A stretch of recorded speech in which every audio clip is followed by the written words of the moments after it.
ज़रा हटके में खुशामदीद। ज़रार खोड़ो, वसतुल्ला खान, शाहज़ेब जिलानी का सलाम कबूल कीजिए। भारत में नरेंद्र मोदी से कई सवालात उठ रहे हैं, वो बड़े इश्तियाल अंगेज़ बयानात भी दे रहे हैं, फिल्मी डायलॉग भी बोल रहे हैं, लेकिन उन पे सवालिया निशान है और उनका मजाक भी उड़ रहा है। इसका हम प्रोग्राम में जिक्र करेंगे। इसके अलावा ये पाक भारत कशीदगी जो हमने देखी, इसमें अब भारत के हलवाई भी शामिल हो गए हैं, मिठाइयों के नाम बदल रहे हैं। ये रिवायत कोई आज की नहीं है, पुरानी है, इस पर भी बात करेंगे। साथ ही मस्जिद अक्सा का जिक्र, जहाँ पे इसराइली वज़रा ने कल चढ़ाई की है। लेकिन पहले जिक्र कुछ मुल्क के अंदर के हालात का, कि यहाँ पे एक तासुर है कि ये जो जंगी जुनून हमने देखा, उसमें हमारी जो अच्छी परफॉर्मेंस रही, उसके बाद हुक्मरान अपने इक़्तिदार को मजबूत करते जा रहे हैं। और सवाल ये उठ रहा है कि ये जो मुल्क में जो ये माहौल बना है, कौम एक हुई है, इसके बाद हम क्या जो सियासी इख्तलाफात हैं उनके हल की तरफ जाएंगे या नहीं जाएंगे। इमरान खान साहब की जो जेल में जो टाइम गुजर रहा है, उसका अब क्या मुस्तकबिल है। सवाल फिर वही है कि क्या इस बहरान के दौरान मुल्क में कौमी इत्तेहाद की जो लहर महसूस की गई, उसके नतीजे में अंदरूनी महाज पे अफ़हाम व तफ़हीम या सियासी जंगबंदी का कोई इम्कान है? क्या इस मौके से फ़ायदा उठाया जा रहा है या उठाए जाने का सोचा जा रहा है, या ये मौका भी तरानों और नारों की गूंज में ज़ाया हो जाएगा? ये वाकई एक सवाल है और इसका बेहतर जो है एक्सप्लेनेशन हम किससे ले सकते हैं सिवाय हमारे एक सरकर्दा तज्जियाकार और दोस्त जैगम खान से। जैगम खान साहब, ये सवाल हमारे जहन में तो सिर्फ नहीं है, आप भी शायद इसके बारे में सोच रहे होंगे। ये जो जंग के दौरान क्या ये जज्बा होता है, ये जंग के लिए होता है और ये जंग के हालात तक महदूद होता है, क्योंकि इस वक्त एक एक्सटर्नल थ्रेट के ख़िलाफ़, एक बाहर के दुश्मन के ख़िलाफ़ पूरी कौम मुत्तहद हो जाती है, सब चीज़ें एक तरफ रख देती है। इसका मतलब ये नहीं है कि वो जज्बा पैदा हो गया तो अब वो जज्बा मुस्तकिल शक्ल अख्तियार कर लेगा और उसकी वजह से जो तमाम दूसरे मसाइल हैं वो मुस्तकिल तौर पे छुप जाएंगे। क्योंकि जंग वाली सूरत हाल जब ख़त्म होती है तो बाकी जो अपनी जगह पे मसाइल मौजूद हैं वो तो खड़े होंगे ना। तो जो दूसरे मसले हल करने हैं उनके लिए एक अपॉर्चुनिटी ज़रूर है, दो तरह की। एक तो ज़ाहिर है कौमी वहदत पैदा हुई है तो वो एक मौका है कि सियासी मसाइल को हल कर लिया जाए, और दूसरी बात यह है कि अगर हुकूमत को, इस्टेब्लिशमेंट को एक अपर हैंड मिला है तो ये एक अपॉर्चुनिटी है ना उनके लिए। जाहिर है हर आदमी एक पोजीशन ऑफ स्ट्रेंथ के साथ मसला हल करना चाहता है, तो अब तक अगर वो ये फील कर रहे थे उस तरह की पोजीशन ऑफ स्ट्रेंथ नहीं आ रही क्योंकि पीटीआई बहुत पॉपुलर है तो उनसे कैसे बात की जाए, तो अब वो एक पोजीशन ऑफ स्ट्रेंथ भी अवेलेबल है। तो मेरे ख्याल में तो ये एक अच्छा मौका था कि हम बहुत से मसले जो अभी तक हल नहीं किए हुए थे उनके हल की तरफ निकलते। लेकिन आपने कहा था जो मतलब कि और जिस हिस्ट्री की आप बात कर रहे हैं, मैं कुछ मिसालें देना चाह रहा हूँ कि होना तो चाहिए, लेकिन वो जो है ना कि we never missed a chance to miss a chance, वो वाला मामला हमारे साथ मुस्तकिल लगा हुआ है। मसलन 65 की जो जंग है उसमें जाहिर है कि मैं तो शायद पैदा हो गया था लेकिन आप लोग नहीं होंगे, मगर जो मिसाली एक जज्बा था उसको उसकी बुनियाद पे बहुत कुछ हो सकता था। लेकिन हम देखते हैं कि 65 के बाद मईशत और जो कौमी इत्तेहाद है वो तेज़ी से डाउनवर्ड गया और उसका जो अंजाम है वो फिर आपने 71 में देखा। 71 एक बहुत सुनहरी मौका था कि ठीक है टूट टाट गया सब, लेकिन हुकूमत के पास जो नई हुकूमत आई कौमी सिमत रिकैलिब्रेट करने के लिए एक सुनहरी मौका था हर शोबे में, लेकिन जिस सखावत के साथ उसे ज़ाया किया गया और जिस तरह फिर पुराने स्केलेटन्स को दोबारा नई खालें पहनाई गई वो सब हमारे सामने है। और फिर उसके बाद आप ज़ियाउल हक के दौर का नतीजा देख रहे हैं और बाद में 99 का जो करगिल का मार्का था, उसके बाद वो जो कौमी कन्फ्यूजन पैदा हुआ था उसको दूर करने की बजाय जो आने वाला सियासी दौर था वो मज़ीद कमज़ोर से कमज़ोर तर होता चला गया। तो इतने तो हमने चांसेस ज़ाया कर दिए। तो अब भी हम दिल खुश फहम कोई जो उम्मीदें हैं वो मर नहीं रही हैं। अब भी हम कह रहे हैं कि वो ठीक है जो होना था वो तो हो गया, लेकिन ये है कि सूबों के ताल्लुकात हैं, सियासी हम आहंगी है, कम से कम अंदरूनी महाज पे कुछ तो ऐसा किया जाए जिस तरह बैरूनी महाज पे हमने वाह समेटी है। ये बहुत कुछ करने की जरूरत है और आपने बिल्कुल ठीक कहा कि होना तो ये चाहिए कि बहरानों को हम अपनी ताकत में बदलें, लेकिन हम देखते हैं कि हम अपनी ताकत को बहरानों में बदलते हैं और अपॉर्चुनिटीज मिस करते हैं। आप देखिए मईशत में कितनी बड़ी बड़ी अपॉर्चुनिटीज आई, यानी हमने पूरे पूरे अहद मिस किए हैं। हमारे सामने ग्लोबलाइजेशन का पूरा एक दौर आया और फिर अब वो चला भी गया। कितनी कौमों ने इसको उठाने के लिए, अपने आप को उठाने के लिए इस्तेमाल किया। अपनी जो कौमी पैदावार थी वो कई गुना बढ़ा ली। बांग्लादेश ने अपनी जो फीकस कौमी पैदावार है वो हमसे आगे कर ली। बांग्लादेशी एक पाकिस्तानी से ज्यादा खुशहाल हो गया इसी ग्लोबलाइजेशन के दौर में। इंडियंस ने उसकी अपॉर्चुनिटी उठाई। बाकी जो साउथ ईस्ट एशिया के मुल्क है तो उनका हिसाब ही कोई नहीं। आप देखें हमने ग्लोबलाइजेशन की ट्रेन को किस तरीके से मिस किया। तो हम तो अपॉर्चुनिटीज को मिस करने के एक्सपर्ट बनते जा रहे हैं, चाहे वो पॉलिटिकल अपॉर्चुनिटीज हो, चाहे वो इकोनॉमिक अपॉर्चुनिटीज हो। तो ये बिल्कुल मैं आपसे इत्तफाक करता हूं और ये बड़े अफसोस की बात है। और ये इससे लगता है कि हमारी जो क़यादत है वो किस तरह की है और सिर्फ एक साइड की बात नहीं है। आप देखिए इमरान खान साहब ने भी अपनी ताकत को, अपनी पार्टी की ताकत को बहरानों में बदलने के लिए इस्तेमाल किया है। ऐसा नहीं किया कि उन्होंने भी बहरानों को अपनी ताकत में बदला हो। और हुकूमत भी जो है वो कोई अपॉर्चुनिटी ऐसी नहीं है जिसको वो मिस ना करती हो।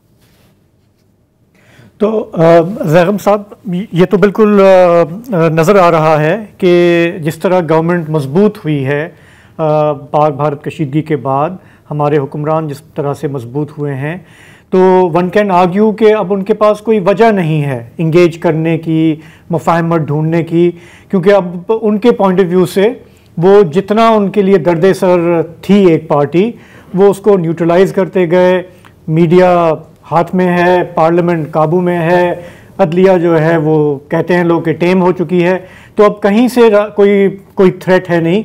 तो अपने हाथों से दोबारा वो पीटीआई को रिलीफ देकर, उसके लीडर को रिलीफ देके एक थिंकिंग ये हो सकती है कि क्यों दें, हम क्यों दोबारा अपने लिए एक मसला क्रिएट करें जिसे हमने बड़ी मेहनत से आके न्यूट्रलाइज किया है, लोगों की तवज्जो होती थी वो ओझल हुई है।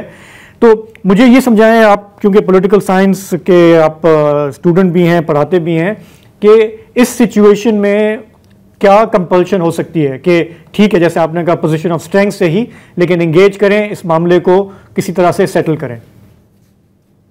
देखिए अब ये जो आर्ग्यूमेंट है और ये बिल्कुल मौजूद है। आप देखें, आपको भी कहते होंगे, हमें भी कहते होंगे, खास तौर पे इस वक्त हुक्मरान जमातों के जो लोग हैं वो बिल्कुल इसी तरीके से हैं।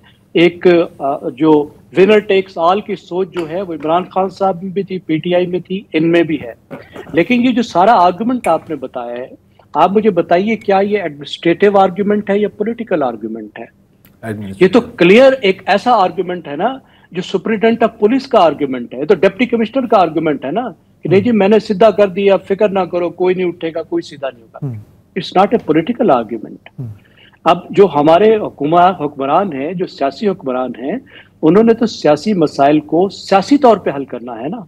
उन्होंने सियासी मसाइल को इंतजामी तौर पे हल तो नहीं करना कि अब पीटीआई अगर काबू आ गई है, थल्ले लग गई है, तो उसको थल्ले लगा के रखना है, उसको कोई निकलने का मौका नहीं देना। बहरहाल पीटीआई जितने भी कोई पसंद करता हो, नापसंद करता हो, मैं भी कोई बहुत ज्यादा उनके फेवर में नहीं हूं उनके तर्ज सियासत में, बट पाकिस्तान की सबसे बड़ी पार्टी है।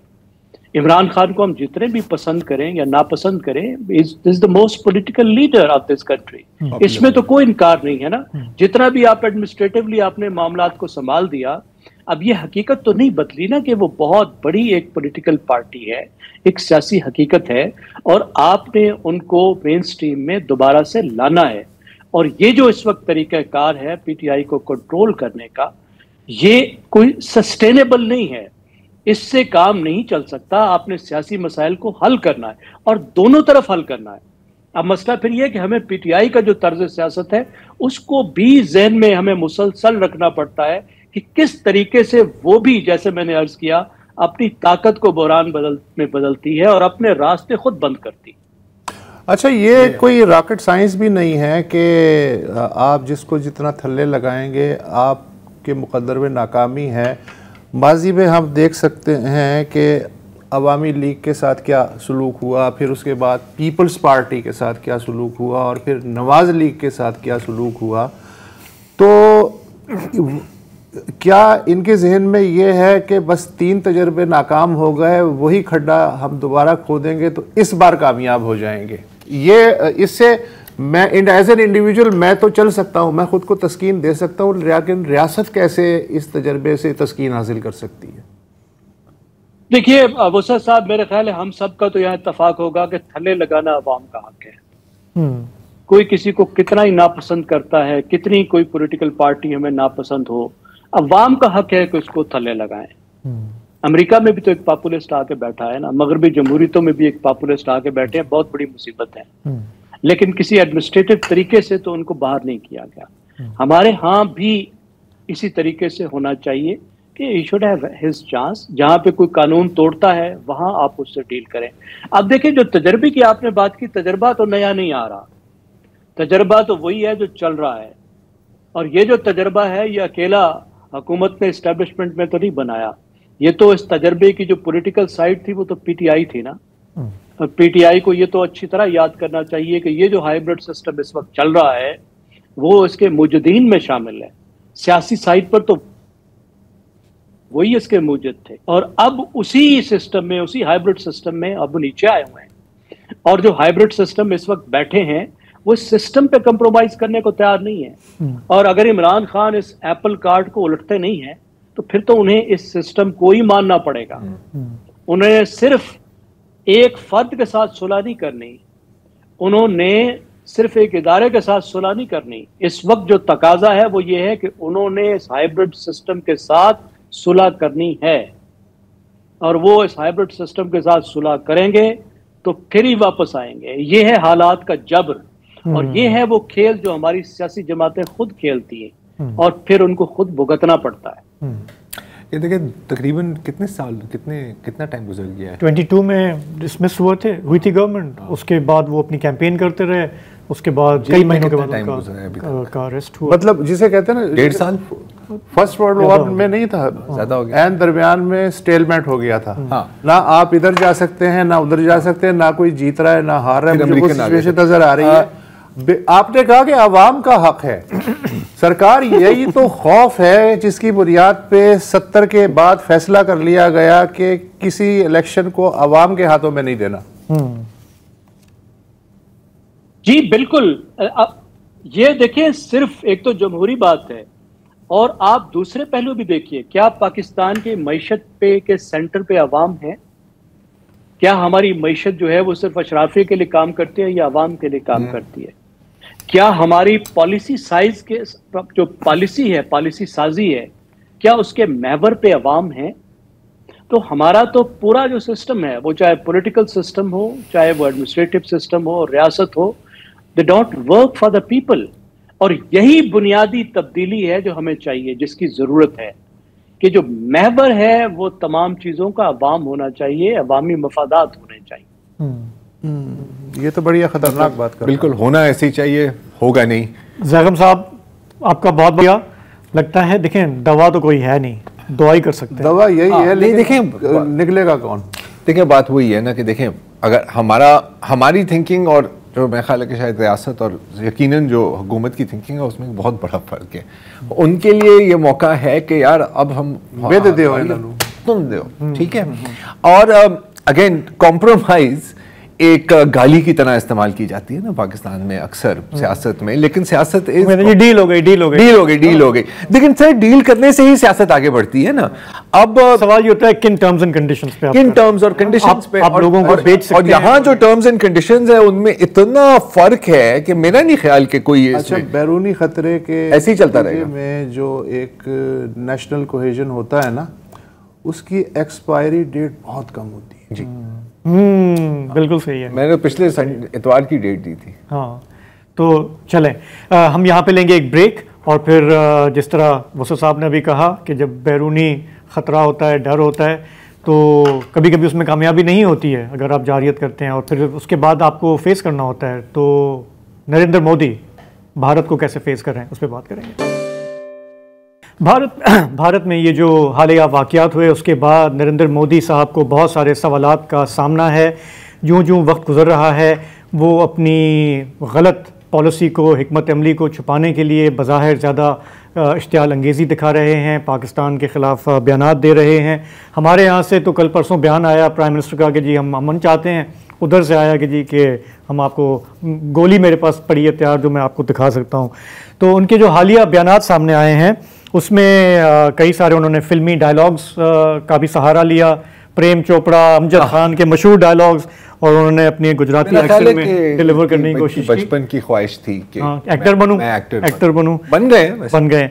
सो उनका जो आज जो उनका एक बयान चल रहा है, बल्कि कल से चल रहा है, उसमें उन्होंने पाकिस्तान के अवाम और नौजवानों को एड्रेस करके कहा दिया है कि ये जो आतंकवाद का मामला है उससे निपटने के लिए आपको आगे आना होगा। पाकिस्तान को आतंक की बीमारी से मुक्त करने के लिए पाकिस्तान के अवाम को आगे आना होगा, पाकिस्तान के नौजवानों को आगे आना होगा। सुख चैन की जिंदगी जियो, रोटी खाओ, वरना मेरी गोली तो है ही। कसम से जब मैंने पहली बार सुना था ना, तो मैं वीडियो नहीं देख रहा था, ऑडियो सुन रहा था। मैंने कहा यार पहले बंदा रोटी की बात कर रहा है, फिर गोली खाने की बात कर रहा है, कहीं भाई हमारा हजमोला का सेल्समैन तो नहीं बन गया? नहीं, मुझे अमजद खान याद आ गया जनाब। तो अब भारत में भी शोले, अमजद खान, ये वो जो मतलब वो जो रिजेक्ट आपको नहीं, बहुत सारे लोगों को याद आया और फिर उन्होंने क्या बना दिया इसका वो देख लें। तेरा क्या होगा कालिया? सरदार, मैंने आपका नमक खाया सरदार। रोटी खाओ, वरना मेरी गोली तो है ही। अच्छा, वैसे देख के काफी खुश हो रहा होगा ना। कि बचपन की ख्वाहिश यही थी कि मैं बड़ा होकर गब्बर बनूंगा। तो देखें, हमारे यहाँ भी ऊट पटांग बातें करने वाले, भड़कियां मारने वाले कम नहीं हैं, लेकिन भारत हर चीज में हमसे वो आगे है ना, शाइनिंग है। तो अब इनके जो बयानात हैं जिसमें वो कहते हैं सीना ठोक के यूं करूंगा, वो करूंगा, तो अब हमें कुछ कहने की जरूरत नहीं है, वहीं पे सजा देंगे जो पहले कभी किसी ने को नहीं मिली होगी। जी, तो ये इसका डायलॉग है या फिल्म का डायलॉग है? ये बिहार में एक जलसे से। ओके। तो अब उनके जो खिताबात चल रहे हैं उसको वहां के लोग ही, उनका सोशल मीडिया खुद ही टैकल कर रहा है, देख लें कैसे। पाकिस्तान एक बात भूल गया। क्या? अब मां भारती का सेवक मोदी यहां सीना तान कर खड़ा है। क्या बात कर रहे हैं? मोदी का दिमाग ठंडा है, ठंडा रहता है। वाह बेटा। लेकिन मोदी का लहू गर्म होता है। कब हो गया ये? और अब तो कब हुआ? कब? मोदी की नसों में लहू नहीं, गरम सिंदूर बह रहा है। भाई साहब कुछ ज्यादा नहीं हो गया? थोड़ा ज्यादा तो हो गया। अच्छा, अभी हमने बात की इस जंगी माहौल में कि माशाल्लाह से भारतीय जो मीडिया है उसने अपना अस्करी रोल किस तरह से दिखाया, झंडे गाड़े हैं, है ना, झंडे गाड़े हैं। लेकिन अवाम यार क्या कर रहे हैं? मैं मक्खियां मारे इतने सारे। आई एम सॉरी, वो तंग कर रही थी। सुन ले, इंपॉर्टेंट बात हो रही है इस वक्त। तो उसका वहां के लोगों पे कहीं पे असर हुआ, कहीं पे नहीं हुआ। आम अवाम जो है क्या कह रहे हैं, एक झलक। तो पाकिस्तान तो खत्म हो ही गया। कहाँ खत्म? बड़े हम चैनल में देखे हैं कि कराची कब्जा हो गया, फलाना कब्जा हो गया, आधा पाकिस्तान आ गया। और ये भी नहीं आप जैसा छोटा मोटा नहीं मैडम जी, बड़े बड़े चैनल को देखे हैं। तो मोदी जी क्या सोचे कि अरे पाकिस्तान कब्जा हो ही गया, आतंकवाद का खत्मा हो ही गया। हमने संकल्प लिया था कि पाकिस्तान को मिट्टी में मिलाएंगे, तो मिट्टी में मिल गया पाकिस्तान, आतंकवाद खत्म हो गया, तो युद्ध का विराम लगा दिए। सरकार में, इस देश की सरकार मुझे कह रही है कि इसमें झूठ है, तो मैं बिल्कुल मानता हूँ। आप पढ़े लिखे युवा हैं, छात्र हैं, इतने अच्छे कॉलेज में पढ़ते हैं, सरकार जैसा कहेगी वैसा मान लेंगे, आप अपने विवेक का इस्तेमाल नहीं करेंगे? तो पढ़ा लिखा होने का मतलब ये बिल्कुल भी नहीं कि हम अपने दिमाग का इस्तेमाल करना चाहिए। हमें सरकार हमेशा अपने देश के लिए हमें हमेशा सोचना चाहिए कि देश की सरकार क्या कहती है। पढ़ा लिखा होने का मतलब दिमाग इस्तेमाल नहीं करना चाहिए। दिमाग का इस्तेमाल होना चाहिए, बस सरकार के विरुद्ध दिमाग का इस्तेमाल नहीं करना चाहिए। सरकार कह रही है तो सही कह रही है। ये बच्चा बहुत आगे नहीं, ये बच्चा ये तो प्रधानमंत्री भी बन सकता है। यार ये जो सोच है ना ये आला है। और मुझे तो सबसे ज्यादा चिढ़ चढ़ती है ना लोगों से, जब कोई मतलब कोई बात करता है वो कहता है यार देखिए यार इतना पढ़ा लिखा है और फिर भी ऐसी बातें कर रहा है। मेरी जान, पढ़े लिखे होने और मतलब जाहिल होने में कोई मतलब इट्स नॉट कोई इसमें डिफरेंस नहीं है। आप पढ़े लिखे होके भी इंतहाई बेवकूफ हो सकते हैं। हमने देखे, हाँ बड़े देखे हैं, मतलब एक यहाँ बैठा हुआ आपके सामने नीली शर्ट में। पॉइंट है कि यार आप एक चीज में आप इंटेलिजेंट हो सकते हैं और आप बाकी 99 चीजों में इंतहाई डफर भी हो सकते हैं। कहा सरकार कह रही है, सरकार सही कह रही होगी, सही कह रही है, उनके पास हमसे ज्यादा मालूमात होती है यार। ये मतलब आप जरा यार, वैसे असल टू नेशन थ्योरी है, असल टू नेशन थ्योरी ये नहीं है कि हिंदू और मुसलमान है ये चलता रहेगा। असल टू नेशन थ्योरी ये है कि हम एक ऐसे मुल्क में हैं कि अगर सरकार हमें कुछ कहे, हाँ सरकार कहे कि यार रात के 12 बजे ना सूरज नहीं निकलता, हम जाके देखेंगे ये या सरकार बोल दे या जरूर झूठ बोल रही होगी। ये हमारी मेंटालिटी है, हमारा इंस्टिंक्ट है, वी डोंट बिलीव एनीथिंग।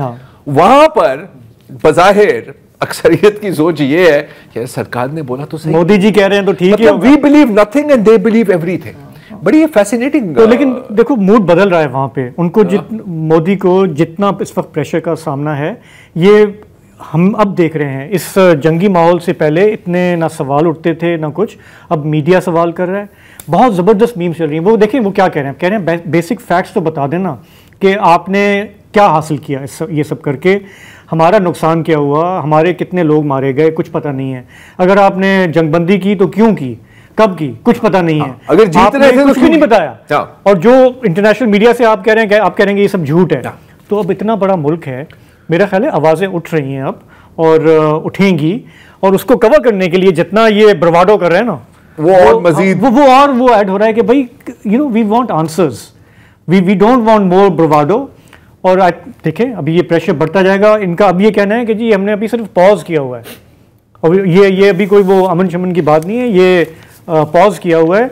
और अगर वो देखेंगे कि जी कि बहुत ज़्यादा डेस्परेशन बढ़ रही है, कोई प्रेशर बढ़ रहा है, तो कोई हरकत कर देंगे, कोई हरकत कर देंगे। देखो वही है ना यार, ये वैसे मेरा ख्याल है आने वाले सालों में इसको एक तारीखी ओन गोल की तरह से तौर से देखा जाएगा जो भारत ने किया है। राइट, आप तो ग्रेट पावर स्टेटस की तरफ जा रहे थे ना, आप रीजनल पावर्स को नहीं हैंडल कर सकते। अच्छा, इससे हमारा जो कॉन्फिडेंस बूस्ट हुआ ये भी इनके लिए कोई अच्छी बात नहीं है। ठीक है, I mean people countries around the world are sitting up and taking notice. ये जो कल ही हम बात कर रहे थे अफगानिस्तान वाली, राइट, अब माना कि इसमें बहुत फैक्टर्स हैं, चीन का फैक्टर है, बहुत इस तरह की बातें, लेकिन उन्होंने भी देखा कि यार हम तो सोच रहे थे कि अगर हम यहाँ से धक्का देंगे वो वहाँ से धक्का देंगे तो ये क्रम्बल हो जाएंगे, हम अपना वो व्हाटएवर ग्रेटर अफगानिस्तान बना लेंगे, या जो भी इनकी सोच रही है, जैसे वहाँ पर ग्रेटर इंडिया की सोच है उनकी भी वो सोच है। But now you had to take a step back. अभी जो आप देख रहे हैं दौरे, और इंटरेस्टिंग बात यह है कि कल ही हम कामरान यूसुफ के साथ ये हमारी डिस्कशन चल रही थी ना, तो आज हम क्या देखते हैं कि एक तालिबान के सरबरा, अब अनफॉर्चुनेटली उनका नाम मेरे सामने नहीं है, वो ये साहब, हाँ, सईदुल्लाह सईद, ये एक मिलिट्री एकेडमी पर तकरीर दे रहे हैं और वहां पर कहते हैं कि जी हमारे अमीरुल मोमिनीन ने हिदायत जारी की हैं कि आप किसी भी और मुल्क में जाकर नहीं लड़ेंगे, और अगर आप लड़ेंगे वहां पर जाकर तो इसका मतलब है कि आप अमीरुल मोमिनीन की खिलाफ वर्जी कर रहे हैं और आपको फिर मुजाहिदीन का दर्जा हासिल नहीं होगा। So you are seeing the actions of it. तो अगेन आई मीन, अगर मैं भारत में होता, अच्छी बात है मैं नहीं हूं, लेकिन अगर मैं होता तो मैं तो यकीनन सोच रहा होता कि यार इस लेवल का भरण मारने का भाई तुम्हें क्या जरूरत थी, भरम कायम रहता तो बेहतर था, भरम कायम रहता तो बड़ा बेहतर था। इसीलिए होता है ना कि कभी कभी ना बंदा फड्डा ना करे, ताकि दूसरा बंदा सोच रहा हो कि यार ये तो मेरी कोट लगा देगा। आम आदमी की जो तान है ना वो एक बात पे टूटती है कि ठीक है यार मोदी जी गलतियां करते हैं, मोदी जी परफेक्ट नहीं है, पर हमें ये बताइए कि अगर मोदी जी नहीं तो फिर कौन? ये यहाँ पे डिस्कशन खत्म, यहाँ पे डिस्कशन। हाँ, तो चलें डिस्कशन ये वाला यहाँ पे ख़त्म, प्रोग्राम हमारा जारी है, एक ब्रेक लेंगे, वापस आएंगे तो बात करेंगे उन हलवाइयों की भी, बलवाइयों की नहीं, हलवाइयों की, जो पाक भारत कशीदगी का हिस्सा बन गए, मिठाइयों के नाम तब्दील कर दिए। Welcome back.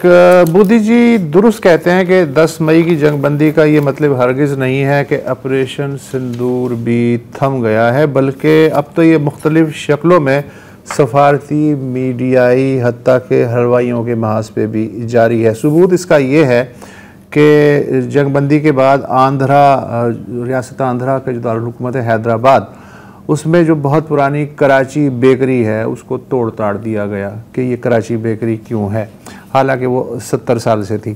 राजस्थान के जो दारुल हुकूमत है जयपुर, वहाँ की जो 3 मारूफ मिठाई फरोश हैं, उन्होंने अपनी उन मिठाइयों के नाम बदल दिए हैं जिनमें लफ्ज़ पाक आता है। जैसे मेसू पाक, मेसू पाक का नाम मेसू श्री रख दिया गया है। मोती पाक मोती श्री हो गया है। गोंद पाक गोंद श्री के नाम से बिक रहा है। शायद उन्हें ये मालूम नहीं कि ये जो पाक लफ्ज़ है इनके साथ, गोंद श्री वगैरह के साथ, ये तब से है जब पाकिस्तान बना भी नहीं था, और ये दरअसल संस्कृत का जो लफ्ज़ है पका, उससे आया है पाक। इसका मतलब है पकाना। जो कन्नड़ा ज़बान है उसमें भी पाक का मतलब है मिठाइयों में इस्तेमाल होने वाला शीरा। किसी ने ज़ाहिर है इसके तरफ ध्यान नहीं दिया होगा, लेकिन जो इंटरनेट पे फारिग किस्म की मखलूक बैठी रहती है हर वक्त, उसने चेज़ा लेना शुरू कर दिया। मसलन एक साहब ने कहा कि भाई साहब सिर्फ पाकिस्तान से नहीं, आपकी तो चीन से भी बहुत दुश्मनी है, तो अब ये जो चीन से चीनी है, तो अब जो हम जो चीनी चाय में डालते हैं इसका क्या नाम रखना है, ज़रा जल्दी से बताइए। अच्छा, एक कराची हलवा होता है, उसका नाम आप कब बदलेंगे? पकौड़े में भी पाक, तो इसका नाम क्या रखें? उसे कोड़ा कर दें, क्या करें? अच्छा, दाल पकवान में से पाक कब उड़ाया जा रहा है? पाकीज़ा फिल्म में भी पाक आता है, पाकीज़ा, तो इसको श्रीज़ा कहें या ना कहें? इसके अलावा एक बड़ी मशहूर है पाक मोरिया स्ट्रीट, उसका नाम श्री मोरिया स्ट्रीट कब रखा जाने वाला है? अच्छा, भारतीय तिरंगे में सफ़ेद और सब्ज रंग जो है उसका क्या करना है? इसलिए कि हमारा जो दुश्मन है पाकिस्तान, उसका तो परचम ही सब्ज और सफ़ेद है।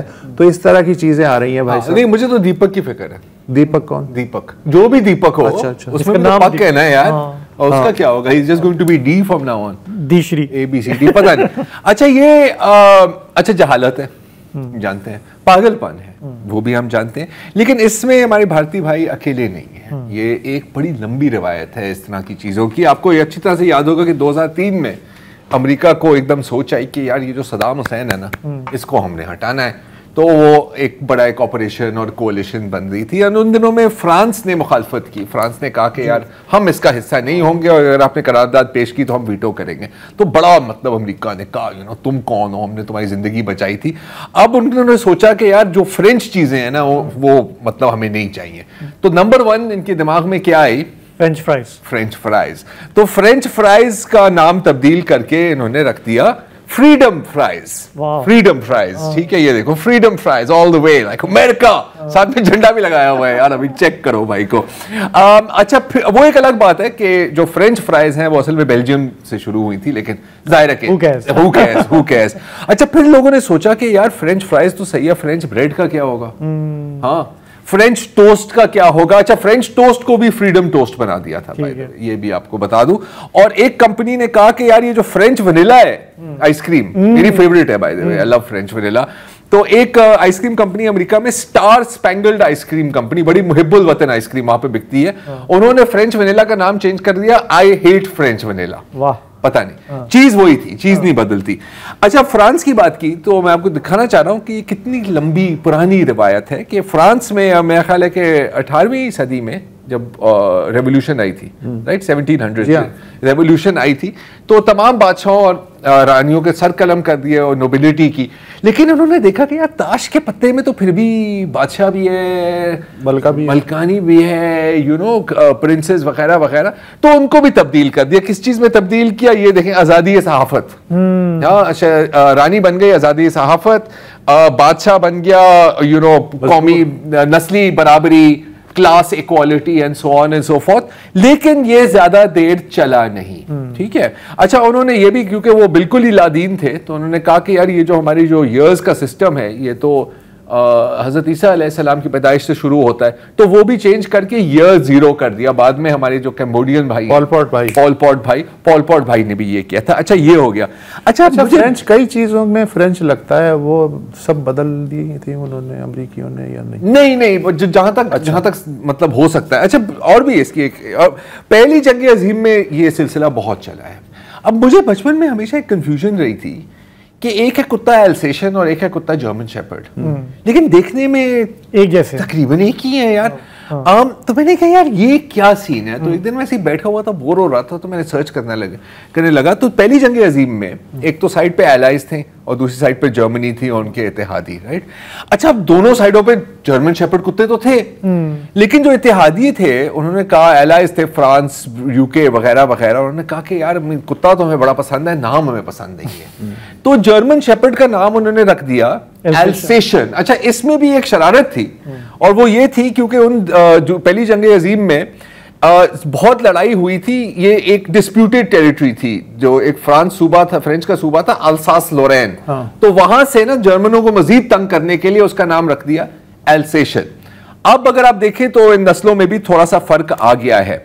लेकिन जो बहुत ही अजीबोगरीब बात हुई थी अमेरिका में, वो ये थी कि इन्होंने, आपको पता है फ्राइज की बात हो गई तो बर्गर्स की भी बात करते हैं, और बर्गर्स को कहा जाता है हैमबर्गर्स, राइट। अच्छा हैमबर्गर्स इसलिए नहीं है क्योंकि उनके अंदर हैम है, वो इसलिए है क्योंकि उनका नाम जुड़ा हुआ है जर्मन शहर हैमबर्ग से। तो उन्होंने कहा कि किसी ने सोचा कि यार ये तो तुम 24 घंटे जर्मन चीजें खा रहे हो, तो उसको चेंज करके लिबर्टी बर्गर्स बना दिया, बिल्कुल जैसे फ्रेंच फ्राइज को फ्रीडम फ्राइज बना दिए थे। अच्छा फिर आगे फ्रैंकफर्टर्स सॉसेजेस, अच्छा वो भी फ्रैंकफर्ट से है तो उनको भी लिबर्टी सॉसेजेस। फ्रीडम और लिबर्टी से आगे उनको कोई तीसरा लफ्ज समझ नहीं आता। और जो सबसे अजीबो गरीब बात थी, मीजल्स को क्या कहते हैं, रूबेला को जर्मन मीजल्स। अच्छा है तो बड़ी खौफनाक बीमारी और उन दिनों में तो बिल्कुल ही मतलब इसका कोई आज सच इलाज भी नहीं था, वैक्सीन इतनी नहीं थी।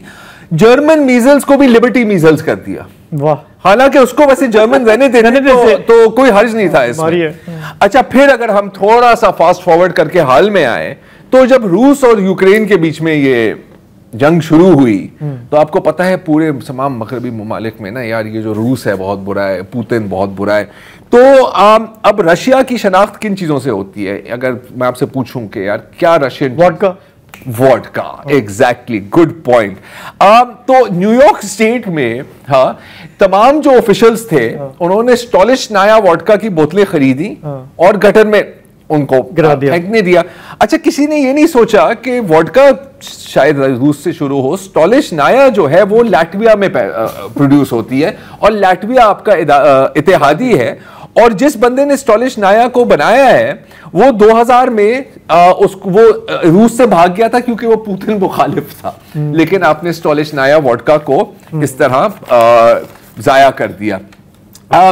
फिर इसके साथ और भी मजेदार चीजें हुई हैं कि जैसे कि जब यूरोप में ट्री ऑफ द ईयर की कॉन्टेस्ट हुई है तो उसमें रूस के दरख्त वहां से हटा दिए। यूनिवर्सिटी ऑफ फ्लोरिडा जो है अमेरिका में, वहां पर एक कार्ल मार्क्स रीडिंग रूम था और इन्होंने कहा कार्ल मार्क्स का तो ताल्लुक रूस से है, हटा दिया। हालांकि बेचारा कार्ल मार्क्स जर्मन था उसका तो कोई इसके साथ लेन देन ही नहीं है। तो ये जो चेंजेस करते हैं गवर्नमेंट्स करती हैं, ज्यादा चलती नहीं है, ज्यादा नहीं चलती। फिर देखो गवर्नमेंट गई, नाम वापस वही हो गया। फ्रेंच फ्राई आज भी फ्रेंच फ्राई है। अच्छा ग्रेट कंपोजर चेकोस्की, 1893 में उसका इंतकाल हो गया, रशियन था। लेकिन जो कार्डिफ का जो वो ऑर्केस्ट्रा था उसने 2022 में यूक्रेन पे हमले के बाद फैसला किया हम चेकोस्की की कोई धुन नहीं बजाएंगे यार, हालांकि वो 100 साल पहले मर चुका है। उसका क्या लेना देना। अच्छा ये जब सऊदी और तुर्की के बीच में भी थोड़ी सी तू मैं हो रही थी ना कुछ साल पहले, आपको याद होगा, अब तो वो बिल्कुल भाई भाई हो गए हैं। तो एक बहुत बड़ा सऊदी फास्ट फूड चेन है, उस पर भी प्रेशर आया क्योंकि उनका जो सबसे मशहूर कॉम्बो था वो था टर्किश बर्गर कॉम्बो। तो लोगों ने कहा कि यार तुर्की तो हमारा दुश्मन है, हम कैसे खाएं। तो उन्होंने क्या किया कि उसका नाम चेंज करके ग्रीक बर्गर कॉम्बो कर दिया क्योंकि तुर्की और ग्रीस की बिल्कुल नहीं बनती और उसमें 50% का डिस्काउंट भी एक तो हमने आपके दुश्मन के नाम कर दिया, ऊपर से हमने सस्ता भी। अच्छा हमने भी इस तरह की हरकतें की हैं, जैसे ये जो आराम बाग है आजकल कराची का, ये राम बाग है, या जो जू का था ओरिजिनल उसका नाम था गांधी गार्डन, फिर वो कराची जू हो गया। भावलपुर में मैंने देखा पुराने शहर में गंदी गली लिखा है, वहाँ दर्जियों की बहुत सी दुकानें। मैंने कहा यार ये क्या नाम है गंदी गली? कहने लगी जी पहले इसका नाम होता था गांधी गली। वाह। तो कुछ नाम तो फिर वाकई बदल भी जाते हैं, कुछ नाम बदल भी जाते हैं, सड़कों के नाम जैसे होते हैं। लेकिन जहां तक ये खाने और मीजल्स वीजल्स की बात है ना, तो ये स्टिक नहीं जब तक जंग चलती है उस वक्त तक चलता है, उसके बाद फिर मिठाई भी जो है वापस उसमें देखते हैं कितना अर्सा ये चलती है तब्दीली। एक लेंगे ब्रेक यहाँ पे, वापस आएंगे तो जिक्र करेंगे मस्जिद अक्सा का।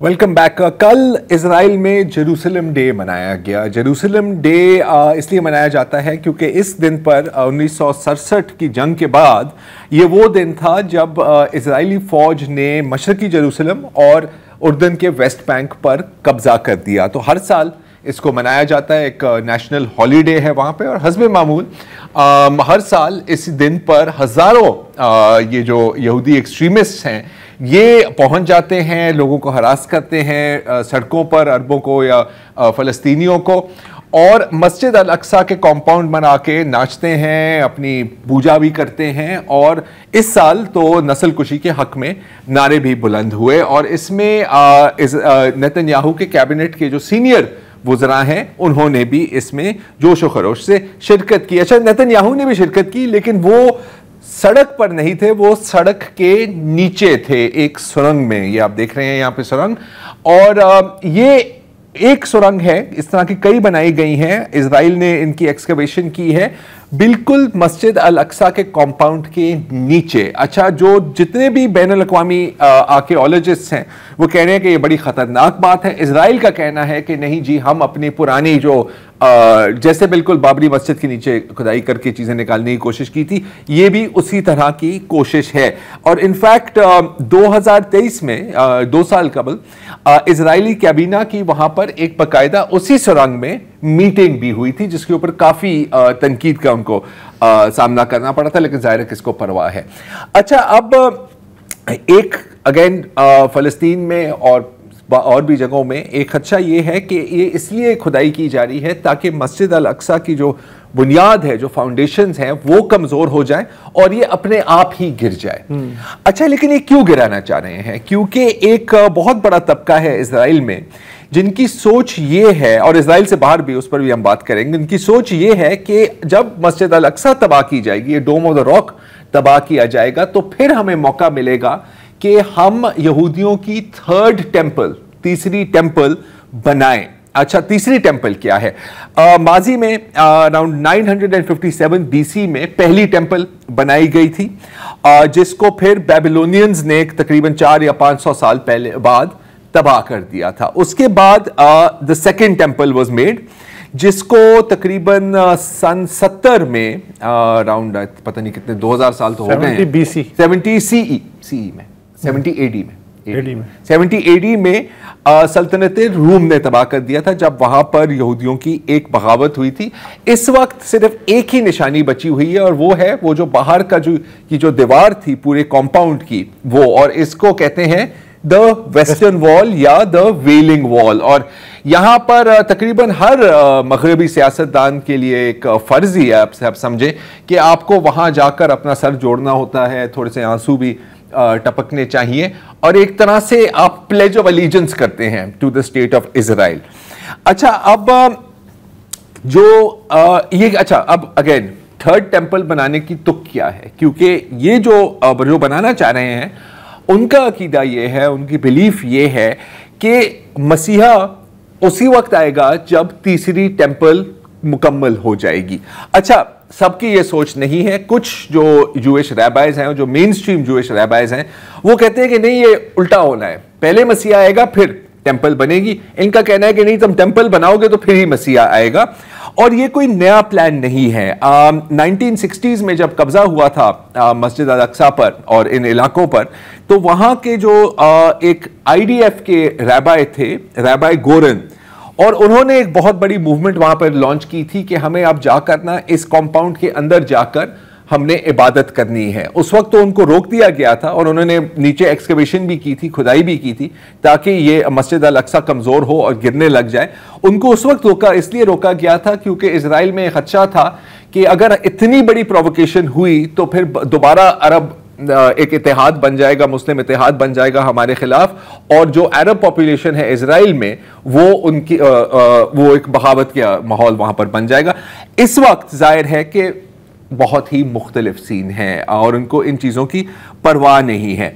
तो इस वक्त हमने देखा है कि जब गजा की नस्ल कुशी शुरू हुई तो बहुत लोग हैं इजराइल में जिन्होंने सोचा कि ये अच्छा मौका है कि हम बिल आखिर थर्ड टेंपल की कंस्ट्रक्शन की तरफ जाएं, और जो फौजी थे इजरायली फौजी हाल में वो माजी में वो इतने रिलीजियस एक्सट्रीमिस्ट नहीं थे, इस बार बाकायदा थर्ड टेंपल के झंडे और यूनिट पैचेस, शोल्डर पैचेस पहन कर वो गए हैं गजा के अंदर, और वहां पर खुल के तस्लीम कर रहे हैं कि एक दफा हमने आप लोगों को तबाह कर दिया तो फिर हम मस्जिद अल अक्सा को भी तबाह कर देंगे। ये हिब्रू में इसने यही लिखा हुआ है कि इसके बाद अल अक्सा की बारी है। अच्छा, अब और ये जो है ये पूरा जो प्लान है ये बहुत वेल फंडेड है। कई वेबसाइट्स हैं और कई इदारे हैं जैसे कि द टेम्पल इंस्टीट्यूट, आप उनकी वेबसाइट भी देख सकते हैं। वहां पर एक तो फंड रेजिंग भी होती है और ये सारा पैराफर्नेलिया भी बेच सकते हैं। और ये जो पैचेज हैं इनकी इतनी डिमांड है कि वो कह रहे हैं कि जी अभी अगर आपने अभी ऑर्डर दिया ना तो आपको 1 महीना लगेगा इनको पहुंचने में। अच्छा, इसमें ये अकेले नहीं है, जो क्रिश्चियन ज़ायनिस्ट हैं और जो अमेरिकन क्रिश्चियन इवेंजलिस्ट हैं उनका भी ये पूरा यकीन है कि जी थर्ड टेंपल बनेगी तो मसीहा आएगा। फर्क सिर्फ इतना है कि उनकी सोच है कि जब मसीहा आएगा तो वो पूरी दुनिया को क्रिश्चियन कर देगा, इनकी सोच है कि जब मसीहा आएगा तो वो हमारी साइड पर होगा। तो मतलब एक बंदे का मसीहा दूसरे बंदे का दजाल है या जो भी आप कहना चाहें। इनफैक्ट जो ट्रंप के दौर में जो पहले जो इनकी टर्म थी, तो जब अमेरिकन एम्बेसी को जेरूसलम में शिफ्ट किया गया था, जो जिस साहब ने जाके वहां पर तकरीर दी थी वो भी कट्टर क्रिश्चियन ज़ायनिस्ट थे। और इंटरेस्टिंग बात यह है कि उनको इजराइल से बड़ा प्यार है लेकिन यहूदियों से बड़ी नफरत है। तो ये यहां पर सिलसिला चल रहा है। अब अनफॉर्चुनेटली ये 60 की दिहाई नहीं है, और मैं काफी यकीन के साथ कह सकता हूं कि जब इनफैक्ट अगर की बात नहीं है, कभी ना कभी ये करेंगे ही, तो मेरा नहीं ख्याल कि उम्मतुल मुस्लिमीन से कोई चूही निकलेगी, मजम्मती। अभी भी कल से लेके आज तक सख्त मजम्मती बयानात आए हैं सऊदी अरब से, उर्दन से, पाकिस्तान से, लेकिन उससे आगे क्या होगा वो हमारे सामने। अब बस उनकी एक ही है कि बाबरी मस्जिद लाल गाय को वहां पर ज़िबा करना है, बस इस चीज की कसर है। बाबरी मस्जिद वाला काम होने वाला है, मंदिर यहाँ ही बनेगी। चलें, इसी के साथ हमारा आज का प्रोग्राम यहीं ख़त्म हुआ। कल आपसे फिर मुलाकात होगी, इजाज़त दीजिए, खुदा हाफिज़, शब बख़ैर।